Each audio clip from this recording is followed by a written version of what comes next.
Baiklah, Assalamualaikum murid-murid. Okey, sebelum cikgu mulakan kelas, cikgu nak awak semua tengok tepi awak ada sampah ke tak, kosongkan meja, kutip dan pergi buang sekarang. Okey, semua dah sedia? Okey, baiklah. Sebelum kita mula kelas, cikgu nak tunjuk awak satu video. Semua beri perhatian ya.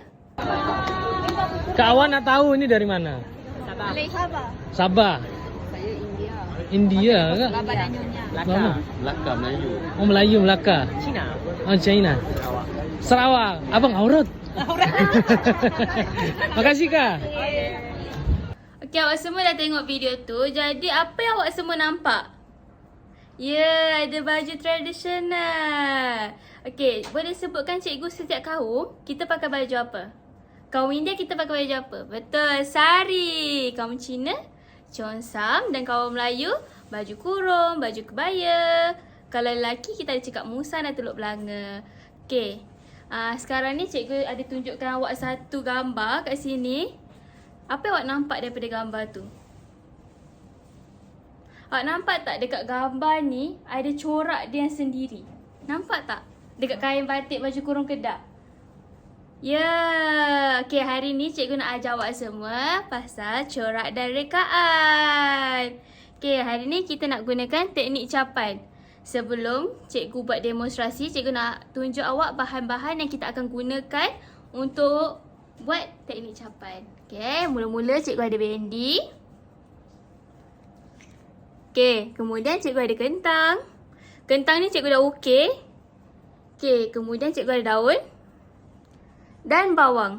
Okey, untuk kita tekapnya, kita perlu ada, ini penting, berus. Lagi, pelet dan cat air. Okey, baiklah. Jadi cikgu akan tunjuk awak cara-cara untuk buat karya menggunakan teknik capan. Cara-cara membuat corak dan rekaan menggunakan teknik capan. Okey semua. Lepas dah bancuh warna, okay, kita ambil warna tu. Nampak tersapu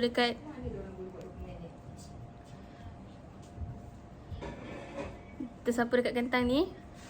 Lepas tu kita cap dia. Dan nama pun capan, mestilah cap kan? Okey. Jadinya contohnya cikgu buat corak love. Tahan lama sikit. Tada! Nampak tak? Okey, lepas tu cikgu letak pula sebelah dia bunga. Ambil pula warna lain. Okey, bendi ni cikgu letak pula sebelah sini.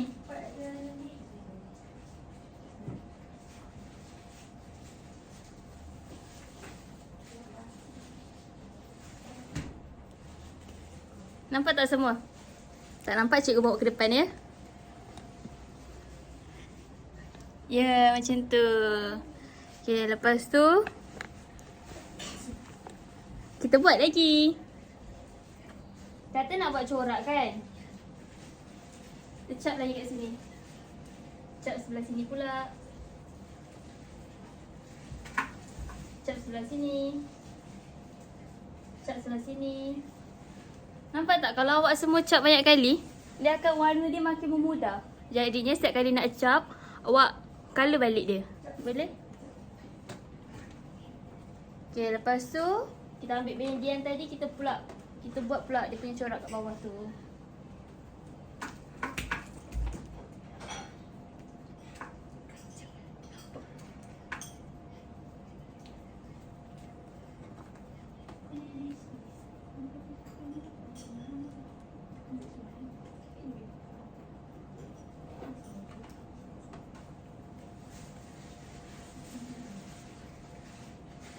Okay, cara nak letak dekat kita punya bahan ni, jangan ambil sekali calik warna je. Kalau tak nanti dia jadi pudar macam ni. Kalau boleh letak lagi warna, bagi dia tebal supaya warnanya nampaklah. Okay, baik. Okay, semua boleh dapat? Semua nampak apa yang cikgu buat?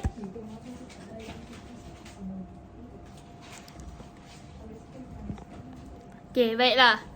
Awak semua dah bawa kan bahan yang cikgu suruh? Okey, daripada bahan tu cikgu nak awak semua hasilkan satu karya menggunakan karya corak dan rekaan menggunakan teknik capai ni. Kemudian bertemakan warisan negara. Tengok tak tadi cikgu tunjuk gambar baju kurung kedah. Lepas tu cikgu ada tunjuk video-video. Setiap video tu ada corak dia sendiri kan? Okay, jadi cikgu nak awak semua buat macam tu, boleh? Kalau tak faham, angkat tangan, cikgu pergi. Tengok. Okay, semua dah siap? Sekarang ni cikgu nak awak duduk dalam kumpulan. Awak bincang karya awak tu dalam kumpulan. Bagi tahu sebelum ni cikgu ada ajar bahasa seni kan? Awak bagi tahu apa bahasa seni ada dalam karya awak tu. Kemudian kita akan rotate pergi kumpulan lain, kumpulan lain, kumpulan lain, kumpulan lain, boleh? Okey, apa yang cikgu nampak semua boleh bagi bahasa seni dalam karya. Semua boleh buat dengan baik karya dia, semua cantik-cantik. Okey, sekarang ni cikgu nak awak semua bagi satu refleksi apa yang awak dapat daripada karya yang awak hasilkan. Dah siap, cikgu nak awak pulangkan balik barang-barang yang awak pinjam tu. Letak balik kat depan ni, boleh? Nanti kita akan jumpa di lain kelas. Sekian, terima kasih.